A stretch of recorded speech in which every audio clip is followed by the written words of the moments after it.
Welcome, everybody, into a breaking news edition. Breaking news edition of the Let's Go Devils podcast. Of course, on the Let's Go Devils podcast network. What's up, everybody? The crew is here. Look at Mr. I Gotta Wear Shades inside Beer Baron over there. And of course, the prescription. Leave me alone. The prescription glasses. And of course, the man who should be between the pipes whenever an e-bug situation is coming up, Shorts Guy with his beautiful Stadium Series jersey there hanging in the background. Which, by the way, quick little side note, my Stadium Series jersey finally arrived from Fanatics. Finally. Good. The one that I Just ordered in time. in February. Yeah. That I ordered Just in in February. Arrived on, what was it, June the 16th. Yeah. But here's the question. Fanatics. Here's the question. Did it show up correct? Or did it actually did? I checked. Okay. I was glad they didn't forget to put the Stadium Series patch and everything like that on there. I for sure thought that would be missing. Or the C, the captaincy for Nico Hischier. But alas, it fits. It's the correct size and everything is correct on it. It just took, a mere 4 months for it to come out, No rush on those things. Not like the fans like those or anything like that, whatever. Yeah. But another thing Devils fans like, because we were all spoiled for many, many years. And by the way, hello to everyone on YouTube, Facebook, Twitter, Instagram, Twitch. We got the great Sam Wu producing things behind the scenes, but we were spoiled for a very long time with the likes of the legend, Mr. Marty Brodeur, whose banner here hangs behind me. An idol for all, an influence from Mr. Shorts Guy over there. Absolutely. But, gentlemen, it has happened. Believe it or not, Yep. the New Jersey Devils have a goaltender now with a save percentage above 900. I kid you not. I kid you not. It has happened. We got my new Devils shirt on here to celebrate. Jacob Markstrom coming over in this long sought-out saga here of this trade process. But Jacob Markstrom coming over from the Calgary Flames in exchange for the Devils' 2025 first-round pick, which is top 10 protected, and defenseman Kevin Ball, while the Flames retain, what is it? I think it was like 30%, something like that? 32.25. 32, yeah, there you go. Percent of his contract, which gives the Devils a cap hit on the remaining 2 years of Markstrom at $4.1 million. I got it right here. Cap hit, those remaining 2 years, 4.125. So Which there you go. You have Allen, you have Markstrom and Allen under contract for the next 2 years, or at least the next year, because Allen's a free agent after this year. You have both of those goaltenders signed for $6 million. It's a hell of a tandem to have signed for. That's a heck of a deal. That's another fleece. Not a long term. Not a long term solution. But that's you know what? We don't want a long term solution with goaltenders that old right now. So I think this was a heck of a deal, but let's first turn it over to the goaltender himself, Shorts Guy, and let's get some instant reaction to this trade made by the Devils today from you, sir. Well, I think I've made it pretty evident over the last couple of months. Once the Markstrom thing was a possibility, I didn't like his age. Coming in at 34, he's going to be 36 at the end of his contract. I'm glad we have an established goalie. I just wish we had a younger established goalie. I don't think I think the deal is pretty solid what we got and what we gave up. Next year's first, and I'm assuming Fitzgerald is hoping next year's first is more like a early second round pick, which is what the hope is. But now the Devils have to put up or shut up, and they have to do it now because they only have Markstrom signed for 2 more years. He's going to be 36 at the end of this deal. Now, can a 36-year-old goalie get you far? Yeah, look at Bob. He's 36 right now. But Bob is also it looks like maybe he's faltering a little bit in the finals. So a 36-year-old goaltender can get you far, but it's going to be 1 to 2 chances at most, unless I'm wrong. So I like what we got. I like what we give up, what we gave up to get him. The contract retention. It's a really good deal. His age. I think he's a phenomenal goalie. I think he's going to do very well. He played very well against us when Calgary came to town. And I know at that point, everyone was kind of like, yelling, we need Markstrom, we need Markstrom, we need Markstrom. Well, we got Markstrom. So now we have to make sure we have defense that's going to play in front of him to keep that save percentage in the 9s and to keep the goals against average down. So next is defense, because we've seen it. We've seen it. We're not going to get anywhere with a good goalie if we don't have good defense playing in front of him. So Markstrom's going to be virtually useless unless we bolster up that defense. And I think it was a good move, including Kevin Ball in this deal. I know Kevin Ball, he had that potential when he came up to be a first pairing, maybe second pairing type of big, massive, shutdown defenseman. And who knows? We saw Sharon Govich blossom in Calgary this year. Maybe that'll happen for Kevin Ball as well. And good on you, buddy, if it does.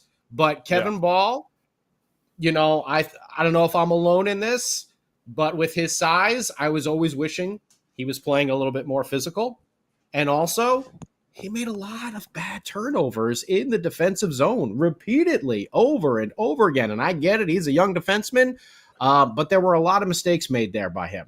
I believe that this opens the door for Fitzy to now maybe go out and say, hey, Mr. Sidorov, hey, Mr. Tanev, maybe you want to come by for a year or two and see what's going on over here in New Jersey, because we could really use a big monster like that. And let's not forget, those are 2 names on defense that Markstrom's very comfortable with. Exactly. And I love it. Josh right here in the YouTube chat, we kept the 10th this year.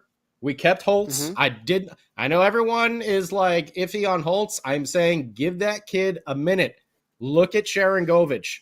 Give that kid a minute to get himself used to the NHL level. Don't just ship him out to Calgary and then all of a sudden next year he's got 30 goals under his belt.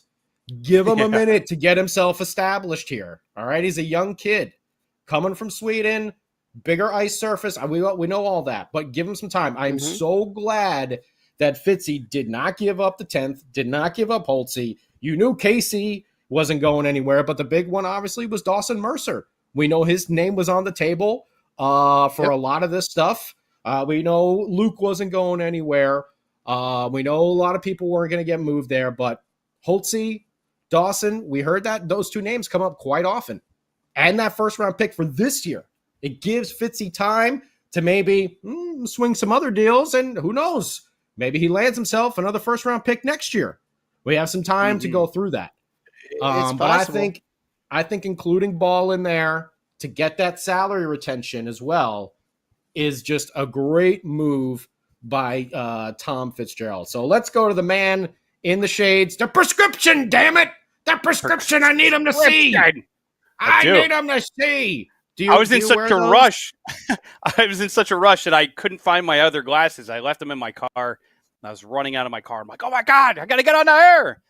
Dude, this was once again, I have to give credit in the very beginning of this. Dubs said balls out. So that was a great line there. But yeah, Kevin Ball and a protected first round pick for next year. You have to make that deal. You have to make that deal. Like the potential Kevin Ball. Yeah, there is a ton of potential. He's big. We would have liked him to be a little bit more aggressive. Like you were saying, he did have a lot of turnovers. There was a lot of growing pains this year.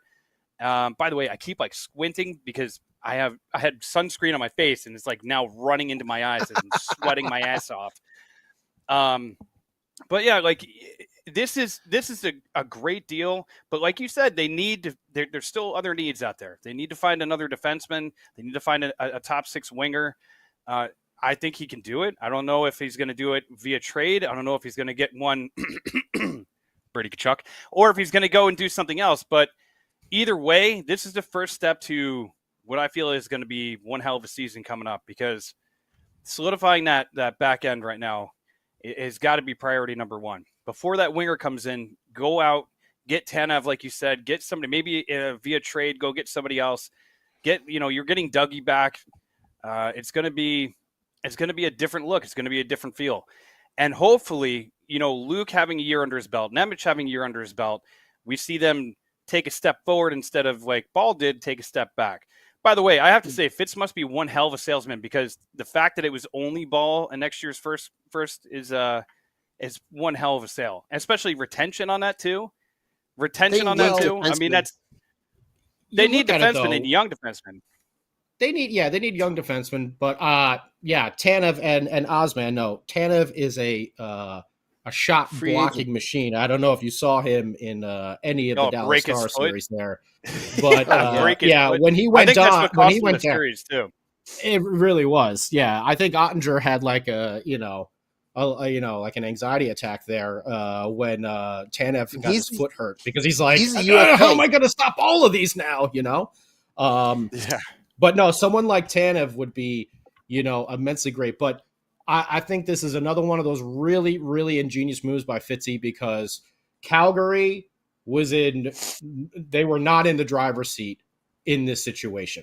No. They know that they already, kind of PO'd Markstrom last year when they talked about him to waive his no trade. He did. Then all of a sudden it was like, oh wait, no, we're not going to do that now. Yeah. A lot of people want out of Calgary. We saw it with Kachuk. You're gonna see these guys. Tanev's got Hannafin left.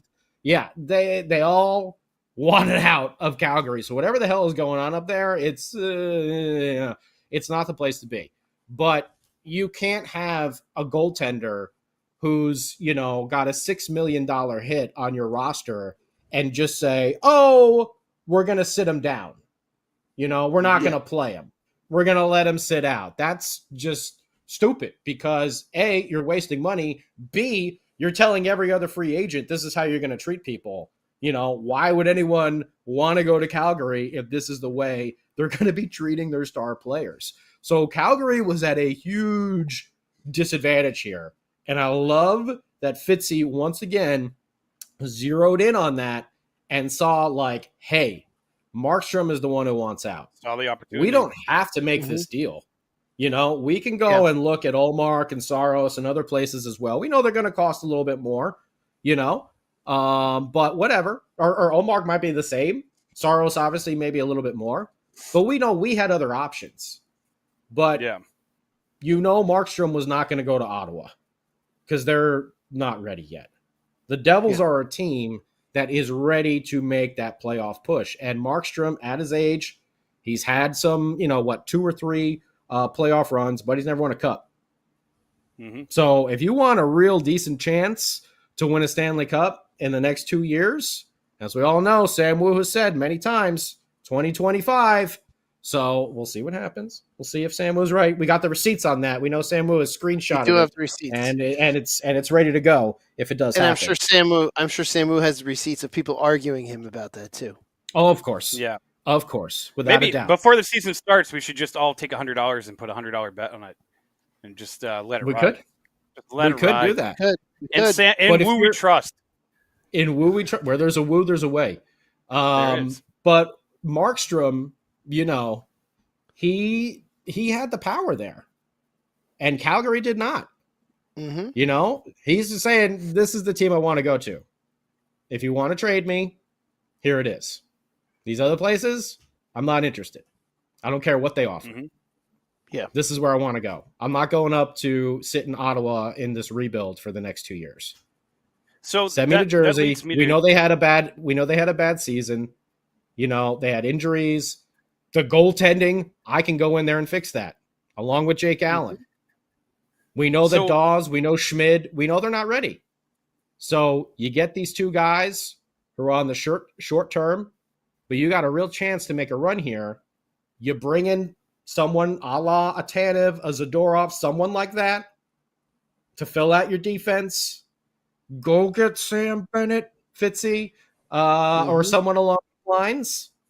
And now you're looking at a really different team there.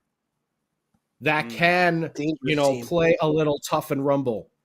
And you have someone who can make the big saves as well. Because I know Markstrom has a little bit of a shaky record, but if you look at his save percentage in the high danger areas, it's pretty damn good. It is pretty damn good. Real quick, And, I almost said something. Nintendo Wii. Woo! Thank you for the super chat over there, sir. Nicely done. We'll talk about that too in a second, because that's we'll talk about Erica. That's been, that's been. I think every Devils fan across the board can agree that is one of the dumbest moves on MSG. Mm-hmm. We love Erica. Everybody, every Devils fan loved Erica Wachter. She did an amazing job. The fact that she wasn't brought back is this is the stupidest thing. One of the stupidest things, and to have that it be the news in the morning and be like, oh, great, so Erica's not coming back. That sucks. But then the day get kind of revived by the whole Jacob Markstrom thing. So I wonder if Fitzy was like, oh crap, we better announce this like right now. Everybody's pissed off. We gotta make everybody happy. But what I really want to say before we get back to that, there's a holdup, and they kept saying like, there's a holdup in the situation of the trade. Like there was the Flames going on since basically the trade deadline, and there was, it stalled here, it stalled there. Who knows why it stalled? Who knows? I'm wondering if at the end it was the Devils' end that were holding up the process, because they're like, you know what? No, well, hear me out on this.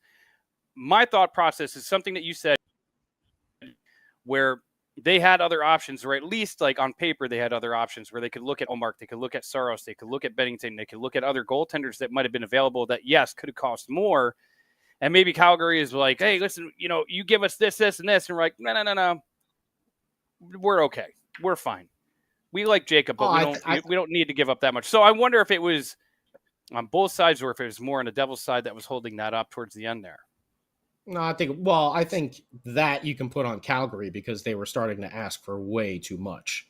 And again, Fitzy knew who was in the driver's seat here. Last year was not going to be our year, So at that point, why would you want to give up, your first round pick, a Dawson Mercer, a Holtzy, something like that for Markstrom at that point, when you could just hold, you bring in Kakinen, you bring in Jake Allen. We saw a really good performance from both of them in the, the final run there of the season, but there was no need. I'm sure Calgary was asking the moon, why wouldn't they? But now they're stuck because they pissed Markstrom off by ixnaying the deal, by probably asking for way too much. And now Markstrom's in the driver's seat. You don't want me? All right, I'll sit out, and you can pay me $6 million. And you can make this franchise look terrible to any pending free agent. Yeah. And you can just waste your money. Oh, you want to trade me to this team who's in the bottom of the barrel? Sorry, I have rights and no trade clauses. Yeah. This is the team I will allow you to send. So Calgary was just in a total disadvantage here, whether they want to admit that or not. And like I said, Fitzy saw that, zeroed in on it, and he pounced. Yeah, good for him. No, he pounced. Another Fleece Gerald job, essentially. And I think we win on this one. We have to play very good starting now. Like this is a win now. This is a win now trade, and I hope we bolster up that defense so that we can do that. Yeah, well, with replacing Ball, with letting Ball go as well. Now you can bring someone else in like that to play in his spot, and you don't have to worry about Russian Casey, who we know has signed his professional contract. He's left Michigan, but now you can give him more time to develop instead of a la what happened to Nemec last year when we had all the injuries, and it was just he was supposed to be in the AHL the entire year, but obviously, what are you gonna do when everyone on your team gets hurt? Okay. Here you go, kid. Let's see how you do. He was learning on the fly, but now Casey doesn't have to go through that. He can take his time and develop. And again, you sign someone maybe like a Tanev, you're not going to sign him for like a 6-year deal. You sign him for 1 or 2 years. because he's a little bit older as well. Tanev is And hopefully 34, I believe. I was just looking. I think so, yeah. Yeah. And then you've got Zadorov is 29. And you also have $16 million in cap space too. You know, you don't have to go out and spend every penny of that. You don't have to go out there and spend, $8 million and overpay for a defenseman. But there's opportunity to go out and get some guys via free agency. There's going to be some pretty nice names out there that are available. There's also going to be opportunity for trade. That number 10 that he didn't trade this year is still such a big chip. This is a pretty good draft. Like coming out, this is a pretty deep draft in the first 15, 20, which is conflicting. There's conflicting reports on like how good it is and blah, blah, blah. But like, in my opinion, I believe that this is a pretty decent draft to have number 10. So number 10 has some decent value to it. You still have Dawson Mercer, who I don't want to get rid of. You have Holtz, who I don't want to get rid of, but you have guys that are still pieces that if you want to go and try and swing for the fences and try to get like a bigger name defenseman, then this might be the opportunity to do it. The fact that he didn't use those pieces, the fact that he didn't use Seamus Casey, like you said before, the fact that he didn't use that number 10 this year, I think is huge because it still keeps that leverage in his back pocket of like, listen, if we want to go and be aggressive and try to trade for, a bigger name forward or a bigger name like a Bennett or whoever, or a big time defenseman, he's going to have plenty of opportunity to do so. Or Brady Kachuk. Wow. I'm glad you said it because I'm tired of getting crapped on for that one. I mean, we got a bunch of people saying it in the chat. So mentioned bringing in Kachuk, so I did before, very briefly. Okay, very briefly. Well, very briefly. Looking at where Florida stands right now, Florida does not have a first-round pick the next 2 years. They do not. And they do need to re-sign Reinhardt. Yep. Wow. Yep. That's going to be a pretty penny. I wouldn't mind Reinhardt either, but I mean that's going to be expensive. That'll be expensive. Can you do me a favor, either of you two? Because I if I try to do it, I'm going to lose the connection here. Do you know how many years Sam Bennett has left? 2. I think 2. I believe it's 2. I'm on there now. I'm looking. Sam Bennett. 1. 24, 25. Then is a UFA. And how much is his cap hit? 4.4. Now, what are you willing to give up to somebody who's a UFA? And he's 27 right now. So kind of fits right with our team age there. That could be someone who is a piece that you re-sign and you have for the long term as well. Yeah. Thank you, Dubs. Yeah, dude. Definitely could be. Opportunity is here. And by the way, the thing that I love about this is our GM is aggressive. Our GM is going out there and making things happen. Yeah. Not just this year, in years past, like since he's got on board, it's not let's sit and wait. He sees the window is open right now. He sees that you have Jack, Nico, Jesper in their prime. You have Timo Meier in his prime now that you brought him over, for an 8-year deal. You have guys that are ready to go and win now. Finding that goaltender was something that he struggled with, but I feel like now that bring Markstrom into the fold, bring Allen as a number 2. Allen's a number 2. That is a nice number 2. You don't have to put it, which also means like you don't have to put all the workload on Markstrom and burn him out. 60-40 split. It'll be a 60-40 split. You get a good split. And the best part about Allen too is the fact that he was in the system last year. Yes, with Sheldon Keefe, it's going to be a different system. It's going to be a different style of play, and so it's going to be different than what they had last year. But at the same time, players are comfortable with him. The defensemen that are still going to be there, got a chance to get comfortable with Allen and just understand like what he likes and dislikes, what he wants to do, what he doesn't want to do. So having Allen in there and then now bringing in Markstrom, I think is great. We might have the oldest goalie tandem in the league, but whatever.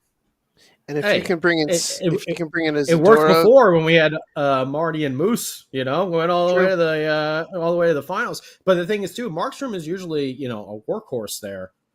This will give him an opportunity to maybe not have play as many games. Yeah, with Jake Allen there, and maybe the idea keep him fresh for a playoff run.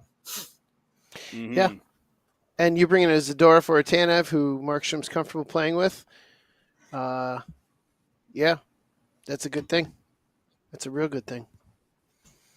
God. Yeah. Well, this is and the best part is, boys, it's still June. The Stanley Cup Finals is still going on. It's not like it's middle of August and we're getting this news now where we're like, oh man, we already have this part of it solidified. So now it's just like, all right, finish. Let's keep building. There's opportunity for PTOs in the off season too. This team is not fully formed to where it's going to be in October, but you got a huge piece right now, so that's pretty amazing. Yeah, I think so. And get the business done early. Get the business done early. Get everyone in there early, and working when you can. You get one of those defensemen. I know we've just been throwing out that name of Tanev and Zadorov, but whew, you bring in either or of those, and this is looking like a whole other, defensive core back there. Mm-hmm. It takes a lot of pressure off of Luke, takes a lot of pressure off of Nemec. You get Dougie Hamilton back. You're looking at least 60 points back on the board there offensively with getting Dougie Hamilton Little Steve from Hockey on Top just wrote, goalie tandem is 33-34. There you go. Yeah. No spring chickens back there, but that's experience. We'll go with the experience. That's what we're going to call that. Sure. That's fine. They're not 39 so now, and 40. We did well with that tandem as well. So, like we said. 39. But it's obvious. And I love that I'm sitting here saying that these Dawes and they're 10 years. They're like 10 years younger than you, bud. They're 10 years younger than me. I'm like, these guys are so old. And meanwhile, I'm like, I got a lidocaine patch on my back because I threw my back out playing golf. Like, you have prescription sunglasses on, I got right? And you still can't even read. He couldn't even read if he didn't need glasses. It's shapes and colors. He's an art teacher. He doesn't need to read. He doesn't need to read. It's all colors and shapes. Red and yellow make orange. It's picture books for Beer Baron. Yeah, picture books. Point to the color. Anyways, but I think this is a great first move by Fitzy. I think you're going to see more though. Like we said, a defenseman and then another forward. I don't know if they're going to get like that big top six forward because I feel like they have a lot of top six power already. But man, I'll tell you, you get like a Zadorov or a Tanev and a Sam Bennett, and this is a whole other team. This is a whole other team that's got that grit and grind. Yeah. But the good thing about getting a guy like that too is you have the grit and the grind, but you also have great balance because this team will still have the speed and the finesse with Jack and Jesper and Nico. And then you get a guy, like you said, like a Bennett or whoever, and it adds that balance where you can roll different lines out in different situations instead of constantly relying on like, oh, we have to dance around these guys. We're going to have to do something, spectacular, drop pass it or something and make something happen because we can't get around them and we're getting pinned into the boards. So now you go get that physical element and you pair them up with like an Eric Halla and Timo Meier and you get that grind you down, beat you up line. And that's what this team needs. If they want to be a serious cup contender, you're going to need Dougie Hamilton to be back and beat Dougie Hamilton that he was not last year, but the year before. And you need these guys, the young defensemen, to take that step forward because then at least you have that same thing. You have that speed and balance on the defensive side too. You guys that can make plays. You got guys that can do things. You go out, you get a heavy defenseman who's going to be a stay-at-home defensive like a Tanev. And then you have that balance who's, what we were all hoping that Kevin Ball could be. And listen, and good luck to Kevin Ball. Like, dude, every Devil fan, we all loved him. He was great when we got him. I think that was a part of the Taylor Hall trade, wasn't it? I think, he was. I think he came from Arizona, right? Did he come from Arizona, I think? Yes, he did. So Taylor Hall has brought us Jacob Markstrom in like some kind of weird full circle. So thank you, Taylor Hall. Yeah, like the but 6 degrees of separation thing, Yeah, you like know, round of Taylor Hall. way. Yeah. essentially on this team, that's what it's going to end up being. How many of these guys were involved in that Taylor Hall trade? If you break it down, it's like the coaching tree of Bill Belichick and all that kind of crap. But it's the Taylor Hall tree. But yeah, dude, the situation at hand with the 10th overall pick going into this draft, knowing that we already have the goaltender, I'm gonna be extremely excited to see what this could mean. Because if he keeps it, he keeps it. That's great. But I also feel like he understands that like the draft capital that we have, even though it's like we only have one first, and I don't even know if we have a full complement of picks this year, but having that one this year and having a high one this year means it's you could use it for other things than just drafting. And I feel like Fitzy understands, like, listen, we don't need to constantly restock the cupboards because we have guys that are ready to go. We have guys that are ready to step in, and we have pieces that are in place that we're looking for something else. We want something that's ready now. We have a first, no second, 2/3, no fourth, 2/5, a sixth, and no 7. It's going to be an easy day on draft day then. Unless he starts moving some of this stuff. It's possible. Yeah, you always have the opportunity to move this stuff as well. Mm-hmm. And Fitzy has shown no hesitation in being able to do that. Okay, we're giving up a draft pick. That's all right. We'll get one back somehow or another, someplace. Yeah. And Dubs, he seemed to be real good with that. Dubs said trade the number 10 for Bennett. I don't know if I would see, like, that's the thing I only worry about is like somebody that's going to be a UFA after 1 year. Unless it's sign and trade.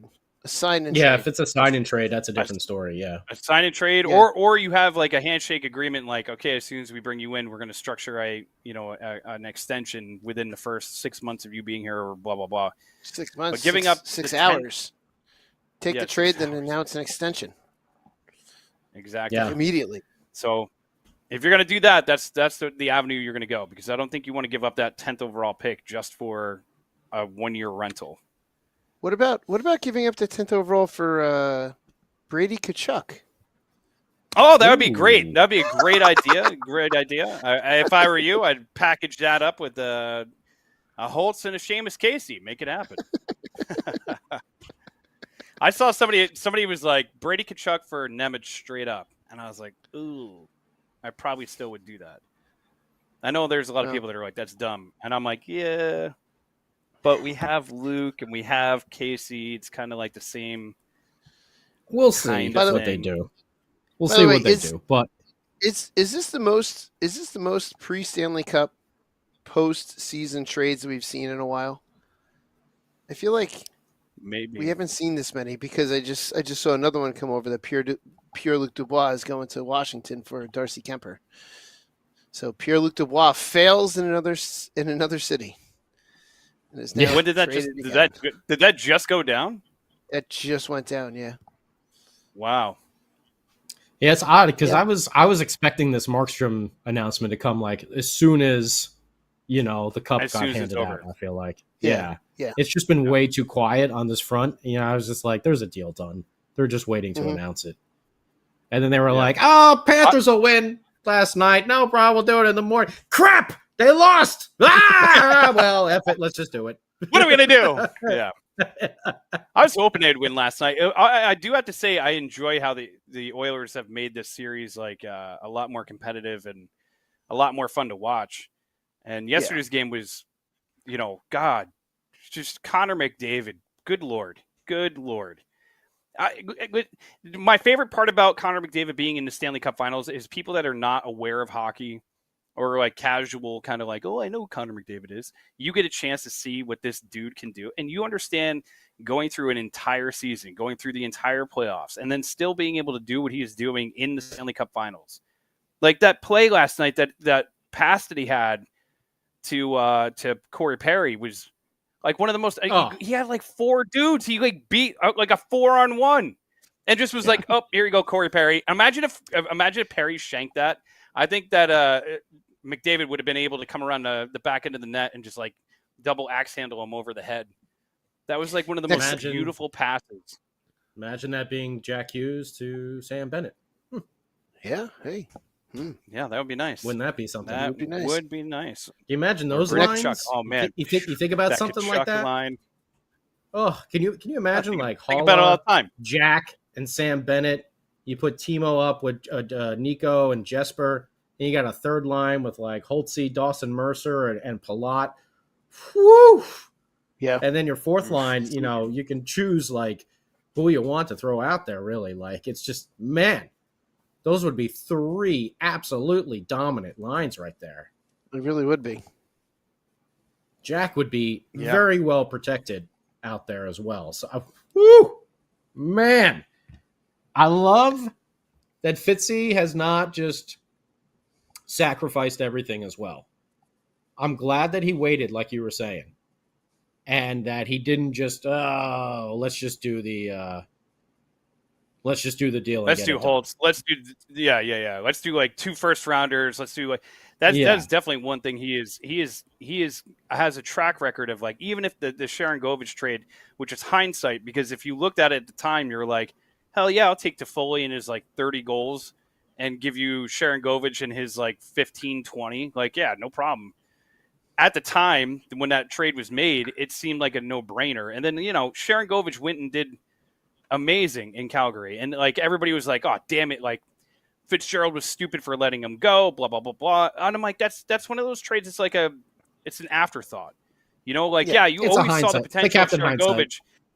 Oh, 1,000%. And like Sharon Govich was always that player that flashed those moments where you're like, oh my God, look at that shot. He could do this on a regular basis, but the consistency with the Devils was one thing that he never had. He found it when he went to Calgary, and even there were stretches in Calgary where he was dry, and he would like score goals in bunches, and then he would go dry again. So it's not like he put up 40, 50 goals in a year and just lights out. He did have a hell of a season. He had a hell of a season. He was also getting first line minutes. So that. Exactly. Good for Sharon. Like, love that kid. He was great. I really did. I really enjoyed his time, with the Devils. Same thing with Kevin Ball. We wish him nothing but success up there in Calgary as well. I think it's an addition by subtraction kind of deal because, like we said, now it opens up a spot for a Tanev, a Zadorov to come in there. But again, Fitzy not handcuffing himself by giving away all the goods and showing a little bit of patience and realizing that Flames really have no leverage here with Markstrom. He wants to go. Retaining. And part of the retention is huge. That is so huge. So huge. Yeah. You got to sign Dawson Mercer still, too. He's an RFA. If Markstrom if Markstrom ends up being one of those guys where he plays lights out for the next 2 years, brings us deep into the playoffs or does something incredible, and you get up to the point where he's a UFA, you could do a short-term deal with him. I mean, he might ask, obviously he's going to ask for 6+, 7, 8, whatever it's going to be. And you need to save the money now because not at his age, but at the same time, like depending on what his output is for the next 2 years. I mean, if he's he's not going to ask for Bobsky numbers. Yeah, you give him 2. Yeah, and I mean, saving money is going to become paramount because you also have to think about you have Luke Hughes coming up, you have Nemec coming up, you have some big these young kids that we covet are going to be coming up. Like you said, Dawson Mercer, but I feel like Mercer's still at that like 4 million, 4.5 kind of. I think he'll get a bridge mid-range deal now. Yeah, I don't think he's going to get a long term. I think he'll get not a prove it deal. Not a prove it deal, but I think it will be. It won't be big. It won't be crazy. Like it won't be to get us to the next cap bump.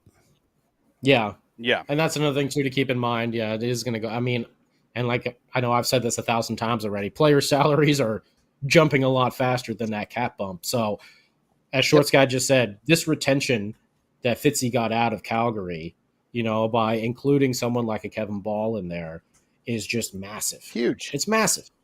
Mm-hmm. It's a really, really slick move by him. And yeah, I just, I love it. I love it all around. Yeah, okay, Markstrom is a little bit older. We know that. But short term, we know our young goaltending prospects. They've shown flashes, but they've shown they can't sustain it for a long period of time. Remember, Nico Dawes had those 2 weeks where it was just like unreal, right around the Stadium Series game, and then he just crashed and burned. Akira Schmid came into the playoffs. It was like, oh, he's the one. This is it. Nope. He had a hell of a step backwards. Yep. We got Poulter, we got Bredin coming up, but again, they're not proven commodities just yet. So I think this Markstrom deal is great because it's only 2 years. You got Jake Allen as well, and who knows, one of those guys might get injured. We saw everyone get injured this year, and that's going to put one of those young goalies probably back into that position, unless we go out and bring back the Devils all-star stud, Scott Wedgwood, for yet another run with the team. But it might give them a good opportunity to learn from someone as well, a little bit more experienced. Yeah. And who's pumped for Markstrom's helmet, which I can guarantee is going to be more than just like a defunct, I hope it's NHL 25 regular helmet. Yeah, dude, he's always got that skull going on. So I'm imagining just like it's some kind of devil like ripping through, like how he has in the Flames helmet. We'll see. Please bring us a cool helmet. Please bring us a cool helmet. Don't. And I see a bunch of people asking here online about, Sheldon Keefe's coaching system. I think it's going to be beneficial for these things. As we all know, Toronto didn't really have that good goaltending fortunes as well, much like the Devils. So now you're giving Sheldon Keefe an actual established goaltender. Yep. And look at the stats. There was actually a great article. I think it was on Hockey Writers or something. I can't remember. It came out maybe like 2 or 3 weeks ago that really went through like the Jacob Markstrom situation in depth, in detail. And you really see like his high danger save percentages. And it's impressive. It's really impressive. And if you give him a good defense, and Sheldon Keefe has said, he's going to go to the strengths of the team. He's not going to be the Lindy Ruff style, just run and gun, and that's it. He's going to play to the strengths of this team, which I think is really smart. And I hope he makes this team play a little bit more defense. Attacking forecheck. Attacking in all zones. That's what he's promising, is attacking in all zones. Look at a team like the Florida Panthers. Just they should be just relentless. They got to get their stuff together. They got to stop letting McDavid walk right down the middle. I think one of the biggest things is they got to get player in the world. Back to playing. Oh well, yeah. Listen, but they're also giving them too much time and space. And if you look at game 1, 2, and 3, they were in everybody's face. They were hitting everything that moved, and I think they got away from that. And I think they got into that. Hey, it's we're 1 win away, and that happens too. Guys get a little bit tense. Oh yeah. The 2 losses they just suffered are kind of bringing them back to earth. And the momentum you could see in that last game, the momentum started to shift really big. So Florida, if Florida tied that game, Florida came back there. What I'm saying is, they were. If they tied that game, I feel like Florida would have just taken control and won the game in overtime. In OT, they were playing a different style of hockey at that point. So, all right, listen, I'm hoping the series. I would love a game 7. It would be super interesting. It would really, really make up for must-watch TV. But I kind of want the season to wrap up. I want more things to happen. I want more news to come out. I kind of want a game 7 now, to tell you the truth. I'm like, I hope Edmonton wins now game 6. Yeah, I'm like, I want to see game 7. Game 7 would be on June 24th, which is the date that the Devils won their first cup. There you go. Yeah, and I think that would be the first time ever that teams have gone, 3 wins, 3 wins. Right? Yeah. Because I think they had that stat on that no team has ever, I think the Devils, the Devils were one of like 3 teams or 4 teams that forced a game 6 after losing the first 3 when they did against the Kings. Against the Kings. Yeah. Here's another interesting fact though. No team has ever won a closeout game in Edmonton ever. Ooh. So no team has ever gone into Edmonton and won a cup. Thickens. Dun, Yep. dun, Plot dun, thickens. So dun. 0-3. 0-3 teams are 0-3 going into that. So we'll And see I what think Give me happens. game 7. Going into All last about night, I think Stuart Skinner was 4-0 in elimination games, and now 5-0. And I think Bobrovsky was 4-1, something like that. So Mhm. It's crazy. yeah, it's crazy. Love And leading Give me the into this drama. series, leading into this series, one of the things that was kind of when Edmonton went down 3-0, there was a stat that Edmonton this year, after losing 3 games in a row, are like 16-0, 8-0, 9-0. Yes, So they'll lose like 3 games in a row, and then they just steamroll. just So tick off an absurd amount Yeah, of wins. so- So we'll see. Well, either way, great job, Fitzy, on this front. You brought in an established goaltender. You didn't sell out the farm. You left yourself open to make more moves. You didn't kill yourself on the salary cap front. You moved Kevin Ball, who, good on you, Kevin. I hope you have a great career. I really do. yeah. Nothing against you, but moving Kevin Ball, I'll take that over moving a Holtz, moving a Casey, moving a Nemec, moving that first round pick. Save that for something else if you want to make it happen. Dawson Mercer as well. So I think Fitzy did an incredible job here. I know he's going to be working to do more stuff. I think the next thing you're going to see is one of those defensemen, coming in. And I am super, super psyched for that, just to see who they go out there and get. It's kind of a must do at this moment to get a big, powerful, stay-at-home defenseman who's going to crunch some people and block a lot of shots. That is exactly what they need to make this team tougher, because you can see by the team from the East that is in the Cup Finals right now, the Florida Panthers, they will sit there and punch you in the face over and over and over again until you start fighting back, like Edmonton finally did. Yep. They will bully the hell out of you, and they are not going anywhere. They're going to be around. Hey, listen, up until the last 2 games, McDavid was held pointless. I mean, their top 5 guys, Draisaitl, McDavid, their top 5 scorers in the season were held to 0 goals in the first, and 0 goals, and I think 0 points in the first 3 games of that series. So Just good like on Edmonton. Yeah, good on Edmonton for waking up and figuring it out and finding a way to kind of work through their issues. But at the same time, if I'm the Florida Panthers, I'm saying, boys, lay it out in the ice. Go out there, hit everything that moves. If McDavid's coming across the middle, I don't care if he is the face of the NHL, put his face on the boards permanently. Yeah, hit him. Put your shoulder in his chest and take the wind out of him. And wrap it up and be done with it. And then, listen, we're 2 weeks away from the draft for take.